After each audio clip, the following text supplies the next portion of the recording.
Zambia hammered Kenya 8-5 to win their Under-18 international tournament at Matatu Polo Club in Gilgil, Nakuru County. The Central Africans were too good for the Kenyan side right from the first to the last whistle. All the Zambians' goals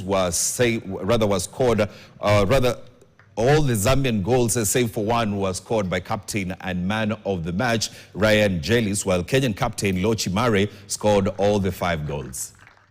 I really have to give a big thanks to my team. I wouldn't have been able to get free and score goals if it wasn't for all 3 of my other teammates working really hard to give me space to move around. And yeah, they all did their part and also all scored some goals. So yeah, it was a really good game. We're a little bit slow to get going. I mean, the Zambian side were very good straight away, scored very quick goals, and that kind of caught us by surprise. But then I felt like by half time, we had a little chat afterwards and decided to calm down a bit, and actually ended up playing really well. And I think, to be honest, we won the second half.